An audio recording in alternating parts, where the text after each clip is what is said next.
सियासत से दस्तबरदार हो जाओ, अपने पोजीशन पर वापस चले जाओ। क्यों धोखा किया आपने? क्यों बाहर का इशारा कबूल किया अपने मुल्क के अंदर? क्यों अपनी खुद मुख्तारी को बेचा? आज कहते हो 9 मई 9 मई 9 मई, और 9 मई को जो हुआ था वो गद्दारी है और हम ये कर देंगे, हम वो कर देंगे। और खुदा के बंदे, तुम्हारी धांधली के नतीजे में जो मैंडेट सामने आया, अब 2 रास्ते हैं आपके लिए। या कह दो कि हमने धांधली की है, जिस तरह के हमारा दावा है आपके ऊपर, कह दो कि हमने धांधली की है। और अगर तुमने धांधली नहीं की तो फिर अवाम ने आपके 9 मई के बयानिए को दफन कर दिया, उसे मुस्तरद कर दिया। किस किस का रोना रोएं, किस किस का रोना रोएं।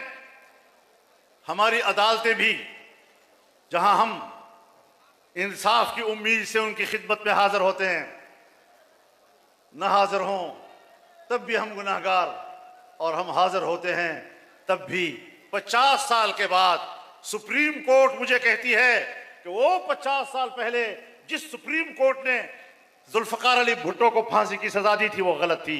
जब आप अपने उस फैसले को, जिसमें आप मुल्क के एक वजीर आजम को लटका देते हैं और 50 साल के बाद कहते हैं कि हमसे तो गलती हुई थी।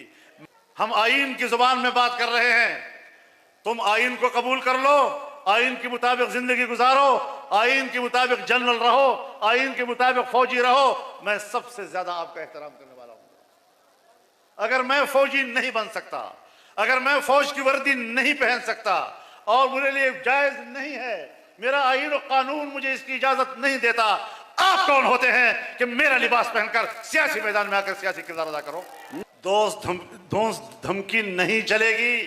अगर आपका यह ख्याल है कि एक रौबदार किस्म का धमकियों भरा बयान देकर आप हमें खामोश कर लेंगे, हम आपको खामोश करने आए हैं, खुद बोलने के लिए निकले हैं। जमादा सुमर खबर चिता सुवावर दले दावे खुप उर्दू के, लेकिन वेद पख्तो पर लहजा के।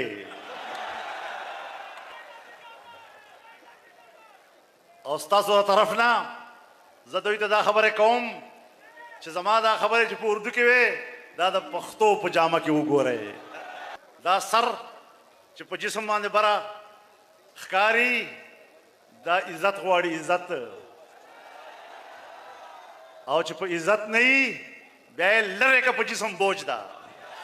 तो याद रखो, धांधली की असम्बलियां हमें कबूल नहीं हैं, हमें सिंध में भी कबूल नहीं, हमें बलोचिस्तान में भी कबूल नहीं, हमें पंजाब में भी कबूल नहीं, हमें खैबर पख्तूनख्वा में भी कबूल नहीं। हम एक आज़ाद कौम हैं और पूरी आज़ादी के साथ इस सरजमीन पर जिंदा रहना चाहते हैं। हमें अल्लाह ने तुम्हारी गुलामी के लिए पैदा नहीं किया, हमें माँ बाप ने तुम्हारी गुलामी के लिए नहीं पैदा किया। मैं आज इनको पैगाम देना चाहता हूँ, वही पैगाम जो हजरत उमर रज़ी अल्लाह तआला अन्हु ने दिया था, मतस्तअबदतुमुन्नास वक़द वलदतहुम उम्महातुहुम अहरारा। तुमने कब से इन लोगों को अपना गुलाम समझ लिया है, जबकि इनकी माओं ने तो इनको आज़ाद जला था। ये हज़रत उमर फारूक के अल्फाज थे। हम उन्हीं तालीमात के पैरोकार हैं और इंशाअल्लाह उसी जज्बे के साथ आगे बढ़ेंगे।